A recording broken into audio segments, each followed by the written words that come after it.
Hello, my butterflies. Welcome back to QueenTitiLoves. Don't forget to like, comment, and subscribe, and then share this video with everyone. Yes, I'm still injured, but it has nothing to do with today. So we are going to get started. We're actually going to call my cousin so I could talk to her while I'm recording. So we will see what the conversation will look like for today. What do you want? Y'all see how she answered me talking about what do you want? And I forgot to mention as well, my goddaughter is here and taking a nap. So if she wakes up and comes in, she joining the video, y'all. So today we have a special guest on the phone. We have Hilda. Ain't nobody got time for her today. I'm sure she don't know how to act all the time, but it's okay. I think y'all have heard her before. If not, she is on Melanin Madam. So, Hildegard, let's talk. Let's talk about relationships in high school. Oh, bitch, you know I didn't have nothing in high school. And why didn't you? Because I was too much for them. What you mean you was too much? Let's talk about it. Let's talk about being too much. Okay, so when it start with okay, so y'all know it's finna be something. We finna get the good stuff. So I wasn't sexually active. Amen. My mother was strict. I couldn't go places. Okay. What else can I say? I don't know. I just think my mindset was different from the boys that I went to school with. They were so stuck on getting this, getting that. And I was stuck on trying to get the hell out of school. That's right. You graduated early, right? Yeah, I got out of that sucker early. It wasn't for me. The boys wasn't for me. Mm-hmm. The girls wasn't for me. I just wanted to get a job, get some money, mm-hmm. get out. So I didn't have a relationship because I felt like I wasn't pukish. Oh, the Mitches was throwing up and stuff. What do you mean throwing up and stuff? What does that mean? Making themselves throw up to be skinny. And I was like, no. I was a little thicky in high school. I thought I was fat, but I really wasn't fat. When I look back at my pictures, I wasn't fat at all. Isn't that something okay, so. That's crazy. I would kill for that body I had. Right? So two things, this literally falls in line with what I was talking about on my last show, because remember the girl, don't say her name, that was in LA that I did my last show on, where I was talking about how you think that you look one way because it's according to what everybody else's standards are, and then you look back and you like, what the heck? Like, I was perfectly fine the way that I was, and I literally thought that I wasn't good enough. What the heck was wrong with me? I would, like you said, I would kill to have that, not kill literally, but I would kill to have that body back. And then to know that some of your friends or people you hung around or just knew of didn't take it well. Like, they were willing to throw up, and I know that I've discussed before, some girls took drugs to lose weight to get ready for cheerleading. Like, how did you stay strong through that? Because you are very goal-oriented and you don't follow a trend. You do what you want to do and you like. How do you think that... Hold on, because I got this young man asking me questions. What's that? Okay. Why are you losing people? She lose somebody every week, y'all. Okay. Y'all, every week she lose somebody. She's a supervisor at her job, which will remain nameless to protect her identity. To protect her identity. We ain't gonna tell you where she is. You don't want these problems. Don't come from my people. So how do you think that? How did it make you feel knowing people would go to that extent? Was it ever something that you even thought about doing, like for peer pressure? I did. Okay. I did my 9th grade year. I had insecurity problems, but I love food too much, and I hated throwing up. So it was like, it's not for me, because I'm throwing up, and it comes through both sides. I'm like, yeah, you know what? I'm not even finna do this. So what I did was I had a great uncle and aunt. I went to their house and visit. And they made everybody take a tablespoon of apple cider vinegar before we ate. Oh. So if you was to sit down with it, I'm talking about the gated community. Okay, I know you're so talking about. So if you go to their house, before you eat, because everything, they was eating organic stuff way before it even been a big thing. Like a trend. The gluten, they had already been indulging in stuff like this. So this is nothing new to them. How everybody's on this now, that was them 10 years ago. Oh, okay. So they made us take tablespoons of apple cider vinegar and then drink some water and then eat. Oh, and I was like, what? I've read that somewhere before. And it was like, yeah, if you drink this before you eat, drink the water, it'll, make you eat less. Uh-huh. And then my aunt was like, if you exercise with it, you'll really burn the fat off. Uh-huh. And girl, one summer, I did it for the whole summer straight. I worked out, I took it, and when I came back to school, I could feel my neck bones. Wow. I had got that skinny with a matter of 2 to 3 months of just eating right, working out, and taking that apple cider vinegar. So now when I got to school, you really couldn't tell me nothing because I was like, I don't want you little boys. I want to be a grown man. Okay. I don't want y'all. Y'all don't appreciate my value, which is not funny because I think that's why these girls go for older men. And I'm not saying anything bad about it because none of my older men have took advantage of me. I took advantage of them. So I don't, I think that's why a lot of the girls did. And no, my parents did not tell me I wasn't pretty or nothing like that because they did. It's just society puts in your head that dark skin is less than and light skin is the way to go because she's light and she got good hair and she got colored eyes and she's skinny. Yeah, no. Let me tell you, black is where it's at, baby. Don't forget it. Period. So very, very interesting. And I completely forgot when I was in, it seems like your transformation comes like in the 9th and 10th grade. So after my 9th grade year, I went to summer school that summer, and every day I would walk home, and I stayed like 1.5 miles, 2 miles away from school. But I would walk home. I would literally walk in the door, drop my bag, and go running. I don't care if I had on sandals. I was like that focused that no, I just need to come in and drop my bag and do it. And then when I came in the house, I would eat off of a saucer. I didn't eat a full plate of food. I only ate off of a saucer. And that summer, I lost 70 pounds. And I was like in maybe 12, 14. And for me, that's really small. Despite my height, it is really small. Like Hilda and I think I weigh 10 pounds more than she do. And if you put us next to each other, you wouldn't know it. And I'm shorter than her though. But that just goes, I'm saying that to say, don't look at the scale because the scale will trick you. And I was still looking at the scale. So even though I lost the 70 pounds and I was in that size, it was certain members of my family that still addressed me as overweight. And so I thought it wasn't good enough. And I took one picture. I used to be like a stat girl for football. I took one picture, but I didn't look at the picture. Craziest thing ever, right? So I didn't look at the picture, thought it wasn't good enough. So that whole school year, people was telling me though when I came back like, oh my gosh, you lost weight. You know, you look good. But unfortunately, that wasn't a compliment for me because it was like, I'm still the same person. I was beautiful when I was the other side. So why are you now like paying attention to me because I lost weight? Like I've always had it in my head, like even when I lost weight this time, which is why I'm with my husband, I specifically told myself like, you not dating nobody that's gonna be in your inbox like, girl, I always liked you or nothing like that. Oh yeah. Okay, because don't they come out?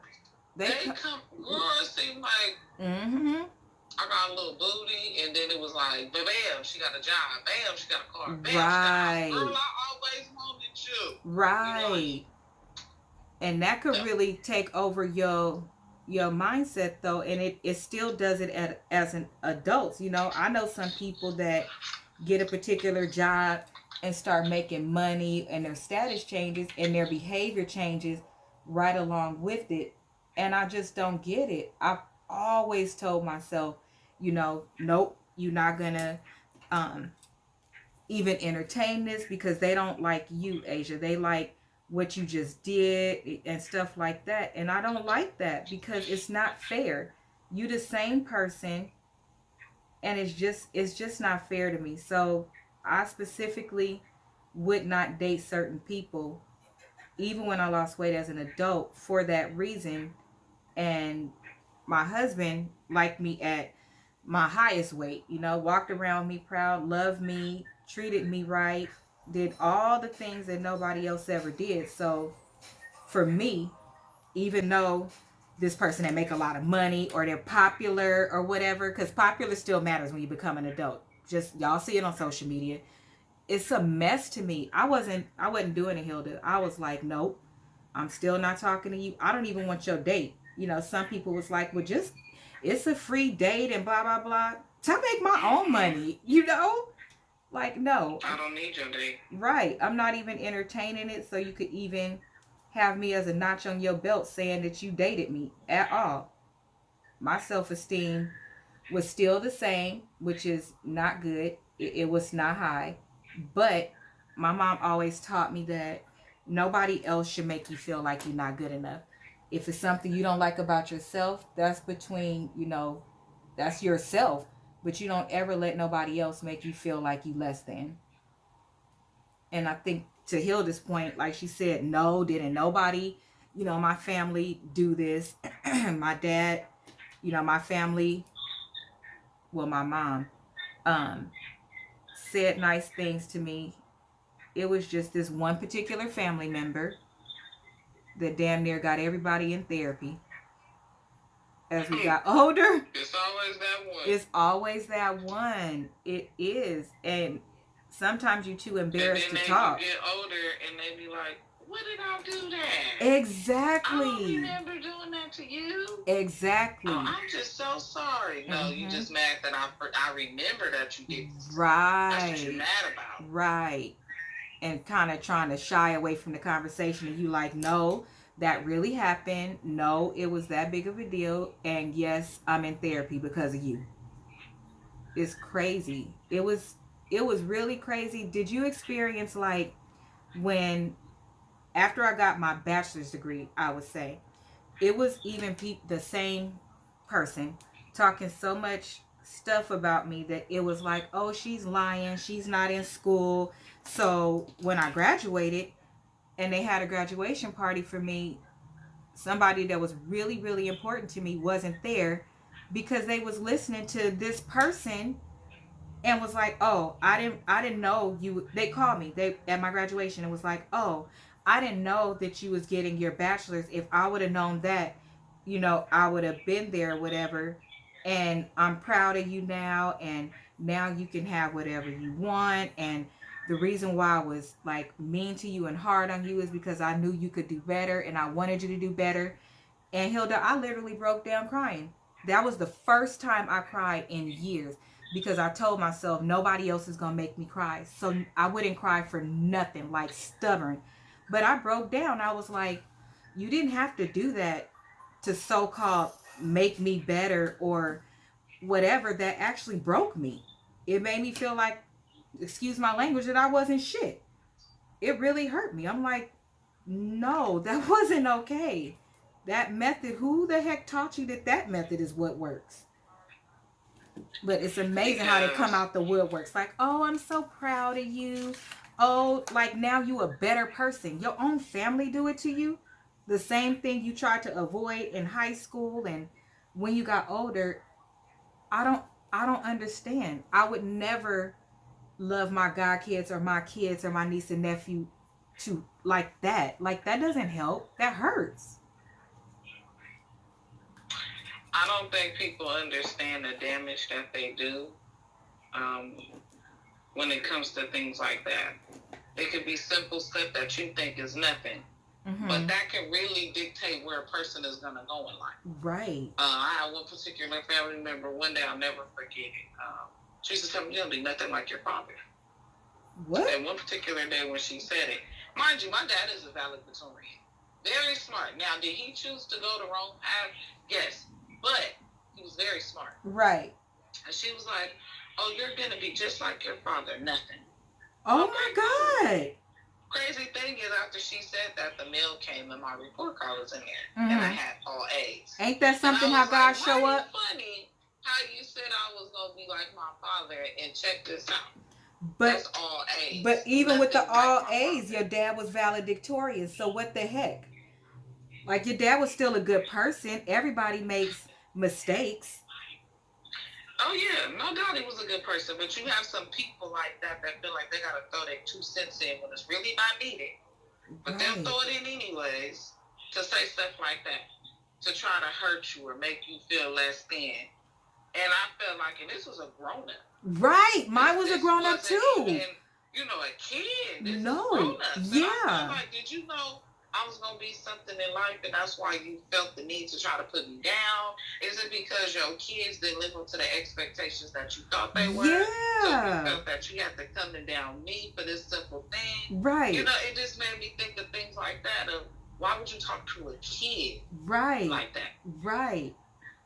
Now, see, at that age, I really couldn't see it, so I was like trying to talk myself out of it and tell myself, no, why are you listening to this one person when it's a whole slew of other people that's telling you otherwise? They telling you can be the lawyer that you want to be. You can go to any school you want to go to. You're beautiful. Like, even when I went out for cheerleading, I made the cheerleading team, and it was, oh yeah, I did it back. That part. All right, man.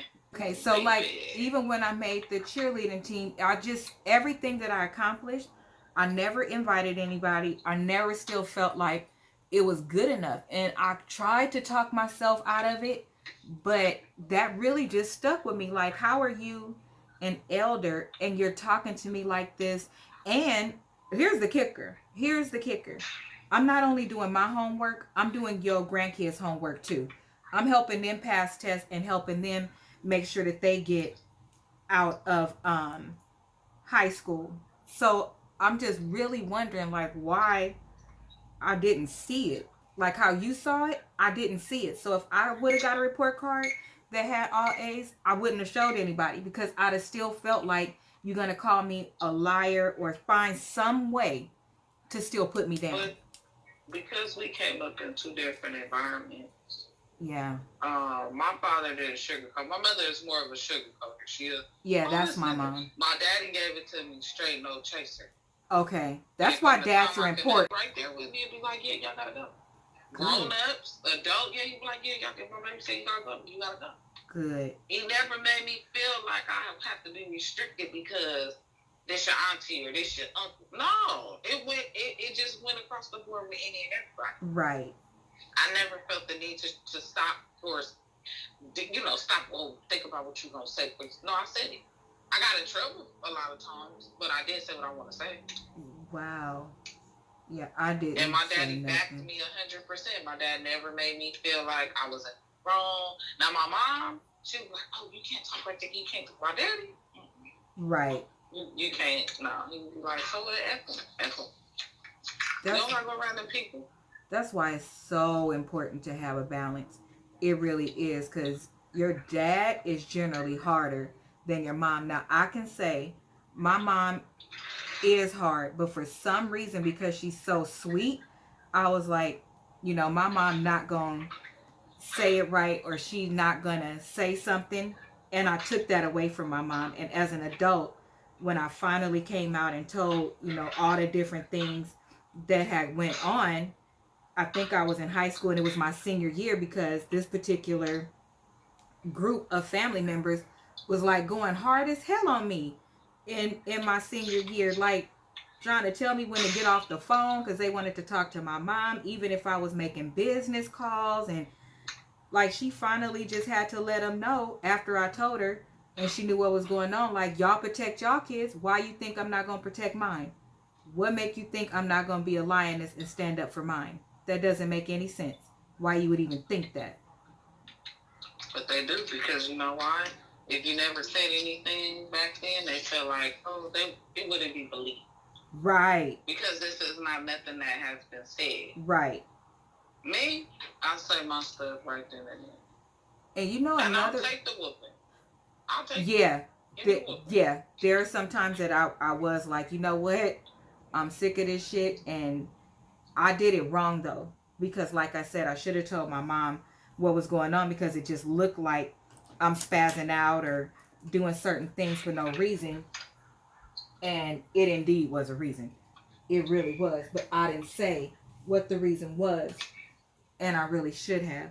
Hold on one second. I can't find my damn contour kit.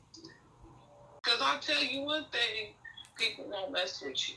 No, they won't. Okay, we're back recording. So, what I was telling you was, one of the things that also used to make me feel like at a disadvantage is because I was the only one who didn't have a grandma. And I felt, because, you know, my grandma passed away and my great grandma passed away when I was 1. So I always felt like I would be at a disadvantage because my mom is trying to talk to her elders about what's going on, and it actually is the elder. And so that would mean that my grandma should be the person to talk to this person. You know what I mean? Like, I was way too logical or calm, yeah, as being a kid, instead of just thinking, no, you still need to say something because your mama got your back and she got a sister, and not only that, your other elder will step in for you. She will. I think that's, but that's, and I can't even say that. I think some kids feel like you don't want the argument. I didn't. Because sometimes, you know, certain family members can trigger that argument. Right. They already know how their family members are, and they already know they up to no good. That can cause a whole little family unit to get in you know, an argument, right, stop speaking to each other because of crazy stuff. And sometimes you just don't want to be that kid, right, that you feel like it's happening over, and then it always makes you feel like, oh, they pity me, right, or yeah. That's exactly how I felt. And it's crazy because one aunt knew before I told her. So my cousin Sonny, her mom passed when I was in after I graduated, actually, the year after I graduated, and she knew. Like, one day she pulled me to the side and she was like, you know, are you okay? Like, when you go over there, does X, Y, and Z happen? And I was really tripping out, like, how does she know that? And she's like telling me, like, that's why she don't really let, when her kids was coming up, that's why she didn't really let them, you know, go over there, because this particular family, it was like, oh, that's just how they are. So you just let them do whatever they want to do? Like, how is that fair? And if you know that, well, keep your kids from over there. Shoot. I think family needs to stay away from it. Well, just accept it because that's them. Right. Okay, no, just because that's them don't mean everybody has to be subjected to what that's just them. I don't have to be subjected to that. Right. If my mama don't treat me like that, why should I sit up here and let you treat me like that? Right. That's crazy. Right. And you literally trying to tear me down. You trying to tear me? What part do you feel like that's okay? Right. No. So you mean to tell me if he out here beating his wife, well, that's okay because that's just it? No. Right. That's not okay. Right. But that's how it was in my family. And they used to have domestic violence all the time. And I don't know why my mama and daddy sitting over there let the people watch me. Oh, no. But they let the people watch me. And he, you know, my cousin beating on his girl. I'm talking about beating her. And I had to be, what, maybe 8?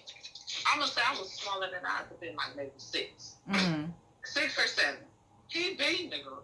This is my cousin. And she had her kids and her grandkids because they was all around the same age.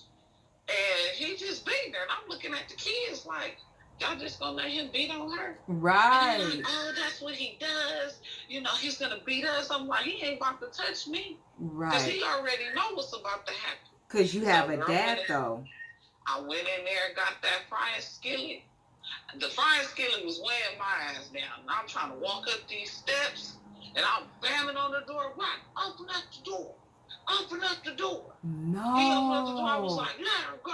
And I'm little with a frying pan. I'm like, let her go. And he looking at me, and he looking at me, I was like, if you hit her, I'm going to hit you. And I'm little. Oh, and that's why I used to say, as a young kid, like, my whole little personality was just different. You was fired. You know what I'm telling you? And his mama, my great auntie, came over and tried to chastise me, and I still was holding my ground. Like, look, he shouldn't have hit her. He shouldn't have hit her. Instead of one sending you home. Instead of telling him, keep your hands off that girl. Right. She gonna come chastise me. No. He shouldn't be putting his hands on this woman in front of us as kids. Right. And this is me telling her this. Oh my God. She's my great aunt. I just couldn't believe it. And my dad was like, you know, Rodney, that's not cool. You don't put your hands on this girl in front of these kids. You know, now my daughter had to get involved because they just sitting there. I mean, we can hear the hits. No. We can hear them from downstairs. We can hear them hits. And Rodney was up there beating that woman. And she's resting in peace now. Oh. But he was up there beating that woman. And I had to get up, get the pot, march up the stairs. And I'm telling you, I had the boys, they was boys. And they was older than me. I marched up the stairs, let her go. Let her go. Can you imagine like a little 7-year-old with a pen telling a grown big man, let her go? No, that sounds like a daggone Tyler Perry movie. I'm telling you, that was me, and I didn't play that. His sister, I got into it with his sister. I mean, I was arguing with adults at a young age, and I always felt fearless with it because I know my daddy was going to back me, or my mama was going to back me. Because I'll tell you in a minute, don't put your hands on me. You can yell at me all you want to. Don't touch me. Wow. And they didn't touch me. They didn't touch me. They didn't whoop me. I don't know. I felt fearless. I always felt, you know, I stood up for what's right. If I didn't agree to it, I didn't agree to it. And that's been me from a young age. Wow. My other cousins used to be scared. Well, I think that, and this is a good topic to bring up because there are, you know, kids that's out there dealing with the trauma of domestic violence right in their own home. But I think that the big difference is a couple things why you stood up, but they didn't. They have to live there every day. So, yeah, you could do that, but you're going home. And that's probably why they, you know, was just sitting there because they like, yeah, Hilda, you go ahead and do it because I can't. You know, you're going home. You have a dad that's going to come and protect you. But look at how the grandmother came over and she trying to chastise you, you know? Crazy. So that makes them scared. That was crazy. I'm talking about my whole family was mad at me because of the way I spoke to her. But I felt like you ain't hearing me, and I'm the kid. Right. And if you don't see nothing wrong with what your son is doing, I can't respect it. And I mean, the whole family was mad. Oh, you don't talk to my grandmother like that. And I'm looking like I don't give a damn who she is. Right. And once again, the words of my daddy, thing with you ever. And those was my same exact thing. I wasn't saying, I've been cussing since I've been in the kindergarten. That's how long I've been cussing. Let's just get there. And I mean, I've been cussing. Everybody's raised different. But I didn't cuss in front of my parents. I've been cussing a long time. If that's but as far as cussing, I mean, I've been cussing since kindergarten. Me too. Cussing, like raw cussing. So when I used to think of things that didn't make sense, like, oh, my dad said F. Right. That would be in my mindset. As a kid, though, that's gonna be like, dang, I did some crazy stuff as a kid. But it's because of what you were exposed to. You know, this is real life talk. You know, things that you are exposed to. Like when I tell my audience, my stepmom tried to run me over with a car. I'm pretty sure that they like, yeah, right. You was in elementary school and worried about being run over with a car and running to get help. Yeah, that was a real situation. And my mama don't play. I did after that. We didn't go over there no more until my dad got his life together. Hold on, Harley? Okay. Sorry, guys. I got to check on my baby. Make sure she okay.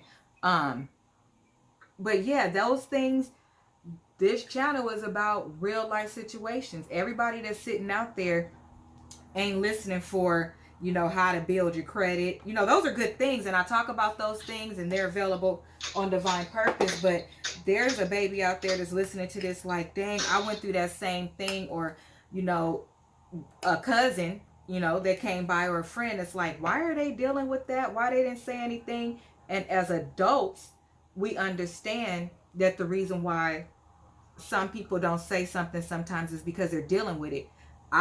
Okay, sorry about that, butterflies. I had to get my goddaughter together. Okay, Hilda, go ahead. But yeah, I think that when your parents have your back, it means the world. But there's some kids, you know, unfortunately. Hi, baby. They dealing with, you know, a parent that's on drugs sometimes, or in the domestic violence situation, and they don't know how to get out of it. They don't have money to get away from it. It's totally different. That strength that you have came from your parents. It came from my parents, and I feel like I just don't know. My mindset was set there. And you a January baby. Let's just be clear, because my stuff is fearless now. Like I said, I did say things back, but because we were raised with our country values, to your point, it was respect your elders and stuff like that. So I just kept telling myself, Asia, wait till you get 18. Wait till you get 18. And baby, when I tell you, when I got 18, all hell broke loose. I had a whole list. It broke loose, Hilda. I'll tell you, I got an uncle right now to tell you she ain't like me since she was a little girl. Because I was just that open with my feelings at a young age. I was open with my feelings. And that's the way. Now I do regret, because I feel like some stuff a kid didn't have no place. Because I wouldn't want a kid talking to me like that. But then I also have to think, I'm not doing the stuff that this person was doing. That part, when you put yourself in a certain position, you lose your respect. Say hi, mommy. Hi, mommy. Hi, booty. You have a good nap? Okay.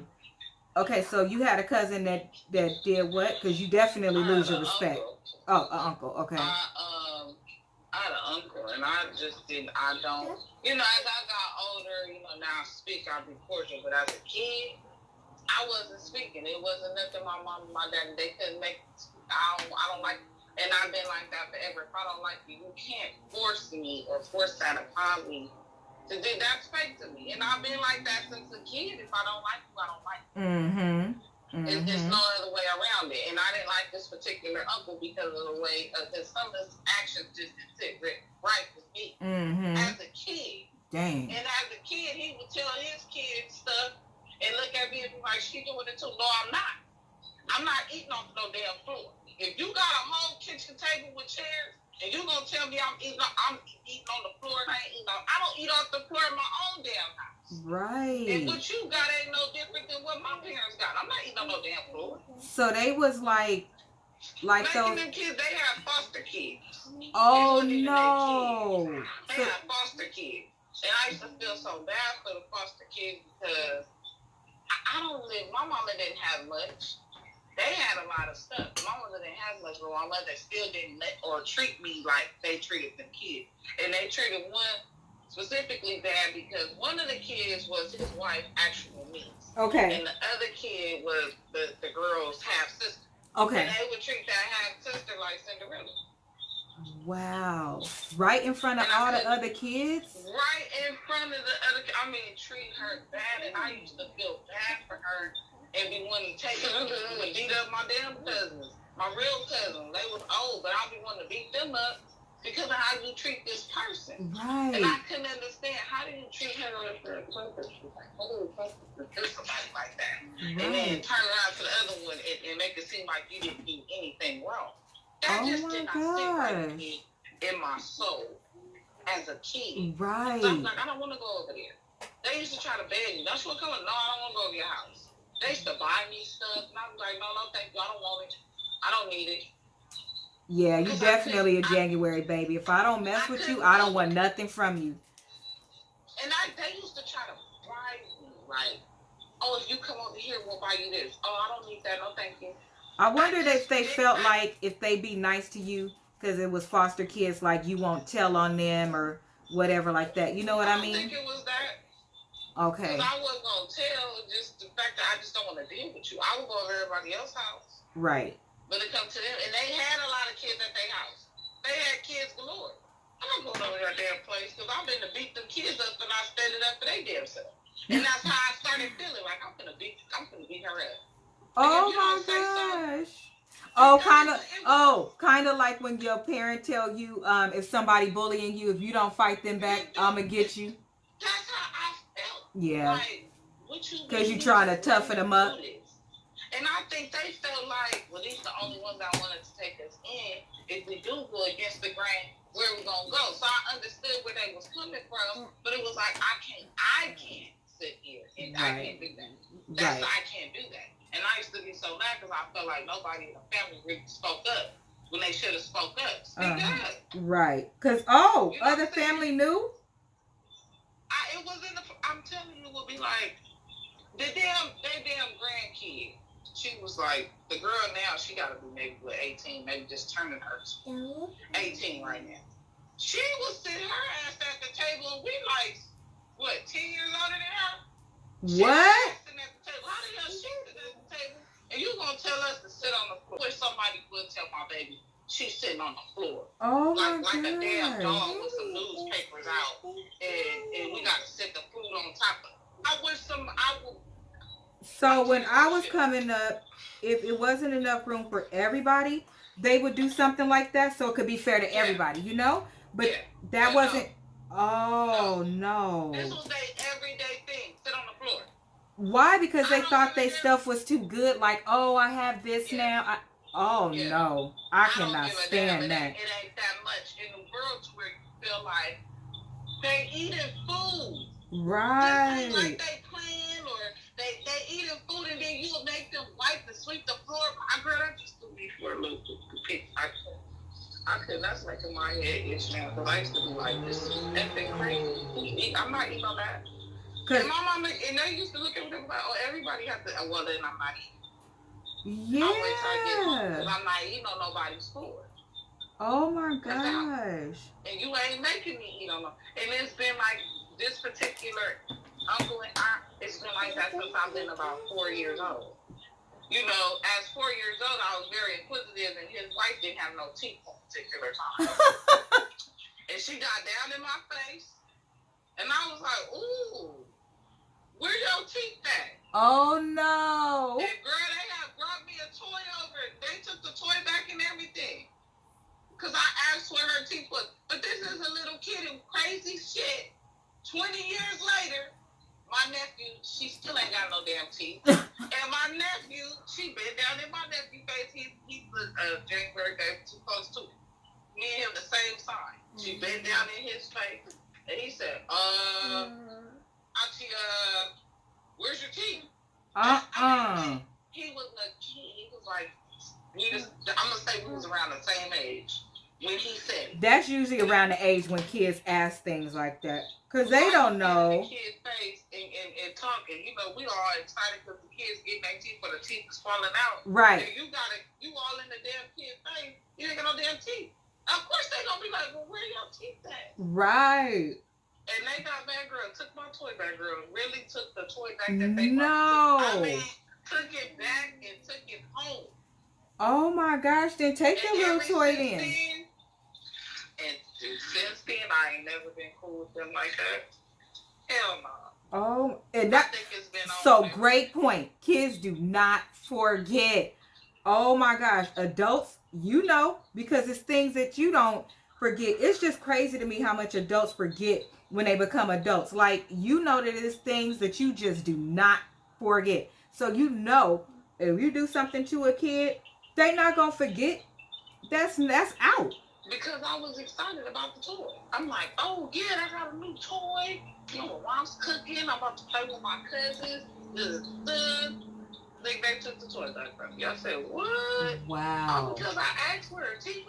Made me apologize and still didn't give me the toy. I mean, it was a whole big ordeal. About her teeth? How did you apologize? I'm sorry you don't have no teeth. Everybody was there. You know, all my mom, brothers, and sisters was there. Well, they know she don't have no teeth. They can see it. I guess she was embarrassed. You know, I get that. She was embarrassed. But why are you gonna be mad at the kid? But why are you mad at the kid? You're very young. Everybody knows kids that are very young are very inquisitive. And they just say whatever comes to their head. They don't have, at that point, any knowledge of what's right and what's wrong until we teach them. My baby 2.0. My baby talked a lot, and she asked us questions. My questions was valid. And it was. It was. Like, what's going on? What happened to your mouth? Why you ain't got no teeth? And I think I was at a point where I was losing teeth, so I was just trying to figure out. Was y'all losing teeth for the same reason? You know, like, what's going on? Did the tooth fairy come by your stuff too? Or what? Right. Instead, she get mad, take my toy back, and I'm like, oh, damn. Right. You know, and ever since then, I mean, now I speak to them. They be so excited when I do, but now I speak to them, but prior. I know exactly who you're talking about, but now they be happy, but shit, back then, I don't know. You couldn't pay me to say that too. Do they still have foster kids? Yes. Do they treat these foster kids better? You know what? I don't know because I don't go around. It's so sad the way foster kids get treated. I have expressed to my subscribers that my family had a group home, but the group home I remember them getting these 4 boys, and it was across the street from my family. Owned 4 houses on one street that they got when they came from Texas, same houses, and then it was a street that went up like a T, and that was where the group home house was. And in that group home, I remember them getting those boys when they were boys when I was like in elementary, and until maybe 10 years ago, they had those boys, and they're like men now or whatever. But my uncle bought a van, and they would go places. And when he went to the store, they went to the store. What he ate, they ate. They family, the door was open. They could come see them. They were disabled. So, you know, the family couldn't take care of them no more because they did have issues. But my uncle had him, and when I tell you, if you saw him, you saw the boys. So it really disheartens me that most group homes, because I have so many people that work in them, are not like that. They like get the kids for the money, and then you looking at these kids like, oh, put that one over there because they don't behave, or treat them like that because they do this and they do that. But do anybody ever step back knowing what we know as adults? Let's just take accountability here. Knowing what we know as adults, do anybody step back and be like, let me talk to this grown-up and say, well, did you try this? How do you treat them? Let me talk to them. You know, you're a member of the family. They're going to have that kid for a long time. Treat them like family. Get to know them, you know, because it's something that adult is doing. Why are you treating them like they're an accessory or like a baggage? No, you're supposed to make them like your family. Every group home person I know, they don't do that. They get birthday parties, trips. Because here's the thing. Did you know that if you a foster kid, like you get tickets to go to amusement parks and... No, that's slowed down. Yes, right. They used to get them, but I don't even think they get them like that no. But what I'm saying is when they would get it, you know, like I have a friend that was raised in a group home. She didn't get taken to none of that stuff. They would get the tickets and take, like you said, their grandkids. How like that grandkid sat at the table, they would take their grandkids. They wouldn't even use the stuff on the group home kids. So we wonder why we see kids at school and they don't have what everybody else have. And it's like, oh, they must be from that group home. I shot my sister out. Okay. Because she will take her hard-earned money and supply them kids. Yeah, she just recently called me for this little boy, and she was like, anything for him, because they didn't give him nothing, they didn't buy him nothing. How old is he? Like, he's in high school. So we do high school. He's in high school. Okay. And I said I was going to try to get him some stuff together, because she feels so bad for him, because him and her son is the same size and stuff. And she was like, you know, she looking at him, seeing her son. Because she's like, you know, some of these parents are still involved in their kids' life, even though they're foster home. Right. And she like, these parents came in here and dropped their kids off. His mom didn't do anything. Wow. And the place where he's at only gave him like maybe a sweatshirt and some pants and some Walmart shoes. That's why I don't like donating. a person she like was, you know, dang, he going into high school. Y'all could muster up anything else. Right. So she went out and got him some stuff, and I just it bothers me because you know how to be that kid that don't have it, and it's not because you know you're not worthy of it. Right. It's the situation you in. Right. Right. No. And I just feel bad, but she would actually spend her hard-earned money on kids. I mean, she's good with it. I know people like that too. I have a couple friends, and they'll call me in a minute. The last couple bags of clothes that I gave away, and I mean, I filled those bags up, was for girls at a group home. And they sent me a video to say thank you, but due to privacy reasons, like they cut out the faces and stuff. And they was like, well, you know, if you need this, because I donated my stuff, but under Divine Purpose name. And I'm like, nope, I can't do it. So I'm really having a hard time finding that balance of reporting to the community what I do, because it's important. But then also, it's saying in the Bible, your right hand not supposed to know what your left hand do. You're not supposed to. I totally dislike the people that videotape the homeless, or every single thing they do. They come straight to Facebook like, oh, look, I'm a good person. Look what I did. I did this for this kid, or that for that person. Like, no, you're not supposed to do that. That's not nobody's business. None. If you do it out the kindness of your heart. Right. I'm going to say one day it was raining. And I made some stupid. I made a lot because it was only going to be 3 people.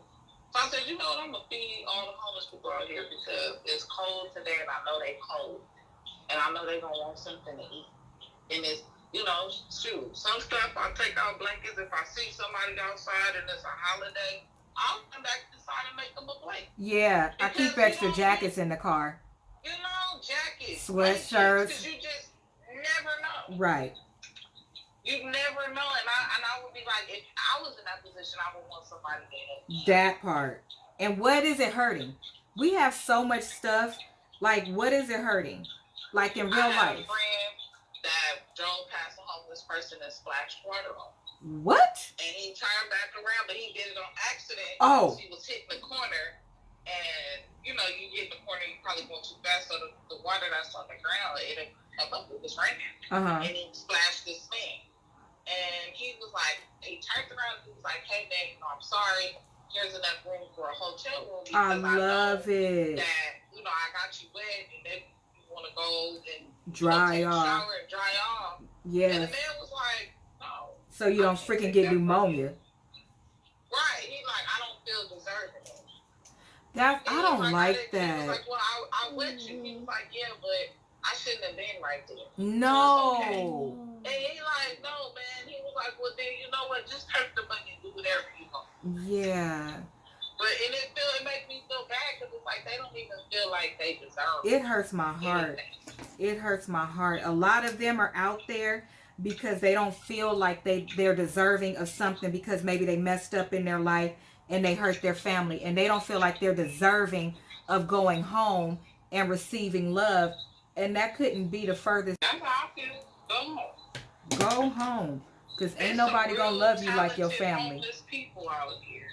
That's really talented. It was a lady in Pomona that we used to always see growing up, and my cousin knew her. She had a whole doctoring degree. She was a doctor before, and her mom passed away, and we are back. So right, to your point, the things that people go through when they homeless, some people can't bounce back. Like the homeless lady that I know of that stayed in Pomona, every day, she wore pure white all the time. And she never had a spot on her. But my cousin was like, the noise is the kids outside. My cousin would be like, oh, I know her. I went to school with her. And she was super smart. She actually was a doctor. And her mom passed, and she just couldn't bounce back from it. And I can't say nothing to nobody, honey. Because we all know I just had a really rough year. And I really, at some point, thought that was going to take me all the way out. I didn't think I was going to be able to bounce back at all. So I'm like, if something happened to my mom, that's all I have. I don't know what I'm going to do. I just want to know why people see a green light on the road. Now we can miss the light. It's setting powder. There you go. Road rage kids don't have it. Because sometimes we need to slow down. I was going as slow as possible. Sometimes I God don't will feel like push that it. message was for me. Listen, I've been having a whole lot of that lately. Sometimes, messages for me. Right. Sometimes it's not for you. You can be somebody that is attached to somebody, and you're the person sent to help them learn their lesson. Because I feel like that's been happening to me a lot, and I'm like, you already know, and I'm like, right? Why am I being punished? Like I made it through my own storm. And I don't know why I got all scared like I've been drinking or something. Just got off the work. Because, oh Lord, that just took me for a loop. Because you're a little bit crazy. Maybe so. And this is what Cousin Chronicles is like. One of us. Girl, Cousin Chronicles, it be all. We start off with one title and one main topic we gonna go over. And girl, it spilled over into homeless people, foster kids. Mm-hmm. This is just all the time. This is what real cousins do. That part. Don't just stick to one topic. You be like, girl, you remember that? Right. Right. And I'll sidebar your ass to death. Sidebar. Look, you do. In my head. I could literally be talking about something like, I'm not doing well, I need this, and you'll be like, yeah, so cousin, what's 3 plus 3? And I'll be like, so do you care about my feelings? Yes, I do, but you know, I lose track so fast. Not even lose track, but I almost hit a person. Not lost track, but I will forget something so fast, and then once it popped in my head, I'd be like, oh, I gotta say it right now, or I'm not gonna remember it again. But that's why I say sidebar, because if I don't, I don't forget it. And then now I done forgot what I was gonna tell you, and then I can't tell you nothing because. Good Lord. So is your self-esteem the same as an adult as it was as a kid? No way, Jose. Like how you said, oh, they weren't worthy of me, so I couldn't wait to get out of high school? I feel like now. Uh-huh. I mean, I felt it, but because I never had a boyfriend, and I felt like I'm saving face for myself by pumping myself up. Uh-huh. But once I got that first lick of a boyfriend, and honey, he plugged me all the way up. And after that, I really didn't feel. That's right. He sure did. So he was like team you, and yes, you really had a lot of support your whole life. And I thank God for that, because there's a lot of girls who didn't. But it's just. But you know what? I'm a major supporter. Yeah, you are. Like, you're my biggest cheerleader. If I listen to you, I'd probably go skydiving. Like, I can't help it. I think that's awesome. Okay, so. Oh, Lord. Okay, well, I'm going to end this show. Thank you for tuning in with us today to just have cousin talk and random things. I got no lights on or nothing. You see her? Just talking to people, hardly messing up in the back. So it's definitely time to go. Thank you for tuning in. Don't forget to like, comment, and subscribe. Thank you. Goodbye, butterflies. Goodbye. Goodbye, butterflies. Goodbye. Goodbye. You want to say bye? Yeah. Come on. Bye. Goodbye. Bye.